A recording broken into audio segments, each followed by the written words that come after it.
Assalamualaikum warahmatullahi wabarakatuh. Apa kabarnya soli-solihah? Masih tetap semangat ya? Dan jangan lupa selalu menjaga kesehatan. Alhamdulillah ya, hari ini masih bisa berjumpa lagi bersama Ustazah.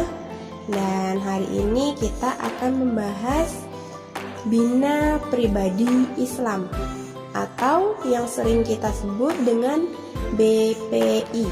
Apa yang akan kita bahas hari ini? Nah, hari ini kita akan membahas tentang 10 kiat sukses mewujudkan cita-cita yang berkah dan minim kegagalan.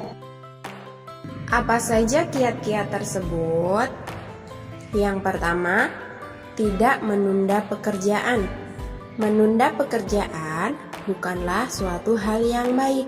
Hal tersebut akan berakibat pada semakin menumpuknya pekerjaan. Alhasil, diri sendiri akan merasa kesulitan untuk menyelesaikannya.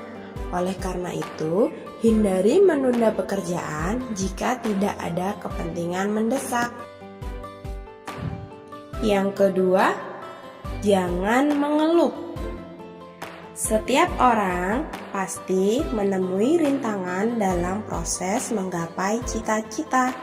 Namun, agama kita mengajarkan kepada kita supaya tidak mengeluh dalam menjalani kehidupan.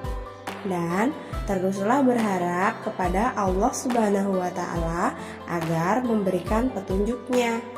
Jadi, soli-solihah, apabila soli-solihah menghadapi sebuah masalah, misalnya seperti soli-solihah sulit mengerjakan tugas atau PR yang diberikan oleh ustadz atau ustazah di sekolah. Nah, soli-solihah tidak perlu mengeluh, karena mengeluh tidak bisa memberikan solusi atas masalah yang soli-solihah hadapi. Jadi, soli-solihah hanya perlu meminta petunjuk kepada Allah Subhanahu wa Ta'ala, karena Allah pasti akan memberikan petunjuknya kepada soli-solihah. Yang ketiga, tidak malas. Apabila ingin mencapai cita-cita, maka harus rajin dan bersungguh-sungguh, karena cita-cita hanya bisa dicapai melalui kesungguhan. Yang keempat, berteman dengan orang sukses. Lingkungan mempunyai andil besar dalam membentuk karakter individu atau karakter pribadi dalam diri kita. Baik atau tidaknya seseorang bisa dilihat dari lingkungan tempat di mana ia tinggal, seperti keluarga, teman bermain, komunitas sosial, sampai lingkungan sekolah. Nah, oleh sebab itu, soli-solihah, jika ingin sukses, maka penting untuk selalu berteman dengan orang-orang sukses. Dalam artian, orang-orang yang selalu berpikir positif, orang-orang yang selalu mempunyai kegiatan-kegiatan positif, orang-orang yang selalu mengajak soli-solihah untuk bergabung dalam hal-hal yang positif. Karena apa? Karena dengan soli-solihah selalu berbuat hal-hal yang positif bersama mereka, biasanya akan bisa saling mendukung dalam meraih kesuksesan. Yang kelima, menuliskan cita-cita di selembar kertas.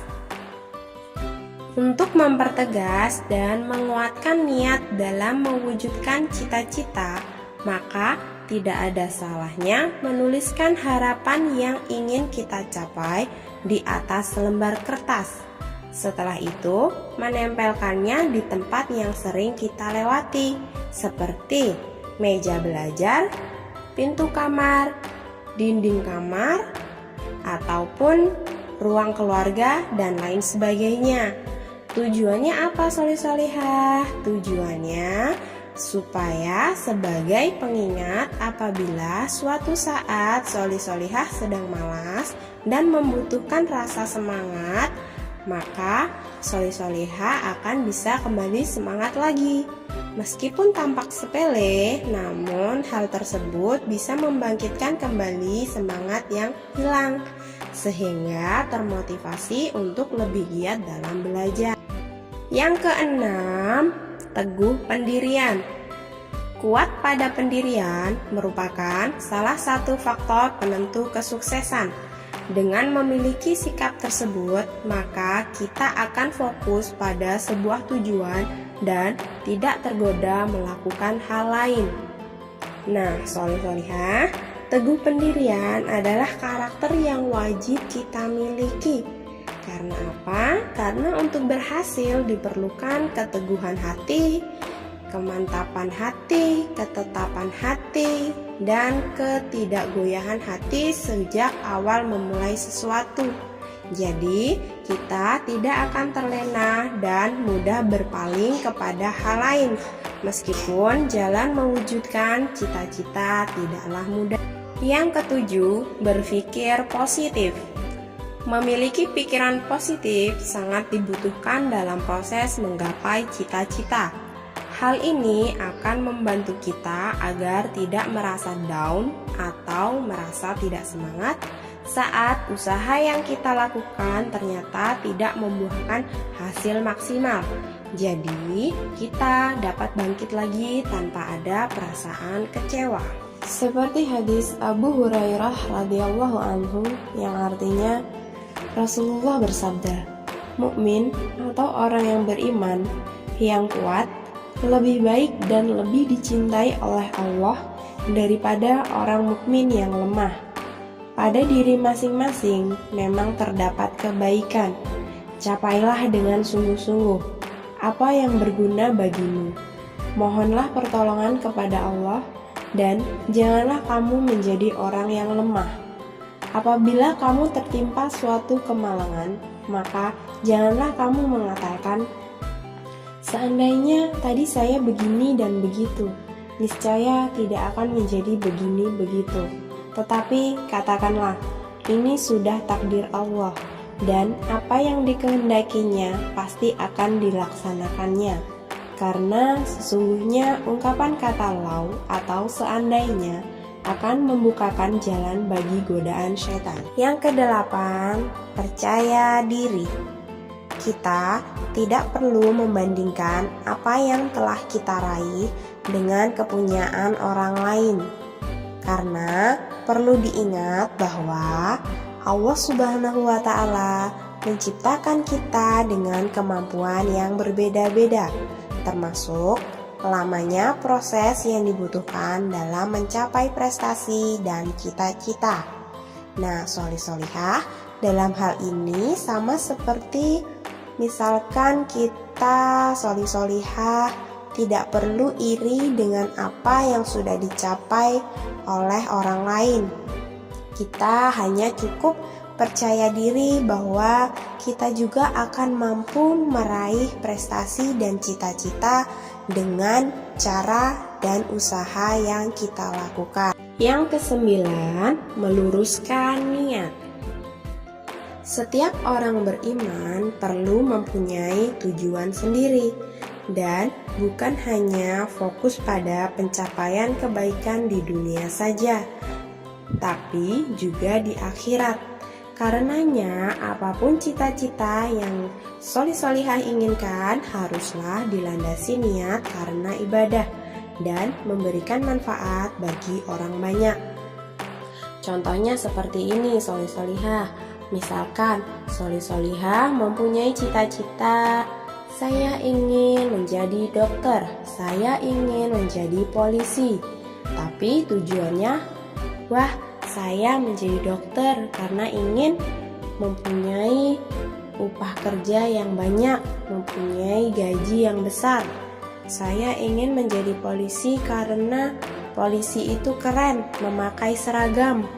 polisi itu keren kemana-mana membawa pistol. Nah, jangan seperti itu ya. Jadi, diluruskan lagi niatnya. Apabila ingin menjadi dokter, diniatkan untuk membantu orang lain. Dengan menjadi dokter, kita bisa membantu menyembuhkan orang yang sedang sakit, membantu meringankan rasa sakit yang diderita orang lain. Dan jika menjadi polisi, kita bisa membantu masyarakat dalam hal gotong royong ataupun menjaga keamanan lingkungan masyarakat. Jadi seperti itu ya solih-solihah. Luruskan lagi niat kita untuk menggapai cita-cita. Yang terakhir, nomor 10, doa dan berserah diri. Bagi orang yang beriman, doa adalah senjata ampuh dalam mewujudkan cita-cita setelah bekerja keras dalam usaha menggapainya. Di samping usaha yang maksimal, harapan akan hal-hal baik juga harus diiringi dengan doa agar Allah Subhanahu wa Ta'ala memudahkan jalan kita untuk mendapatkannya. Berdoa adalah sikap merendahkan diri di hadapan Allah Subhanahu wa Ta'ala dan tetap berpikiran positif bahwa Allah akan mengabulkan doa kita. Doa yang sungguh-sungguh juga harus dibarengi dengan berpasrah diri, percaya, dan menyerahkan segala urusan kepada Allah. Manusia harus siap dalam menerima takdir yang ditetapkan olehnya, dan selalu percaya bahwa apapun ketentuan Allah terhadap kita merupakan yang terbaik. Jadi, kita harus menerimanya dengan ketulusan hati. Nah, solih-solihah, demikianlah tadi 10 kiat menggapai cita-cita yang berkah dan minim kegagalan. Semoga dapat bermanfaat ya untuk solih-solihah. Semoga juga kita dapat menerapkannya. Nah, cukup sekian yang dapat Ustazah sampaikan. Tetap semangat solih-solihah. Ustazah akhiri. Wassalamualaikum warahmatullahi wabarakatuh.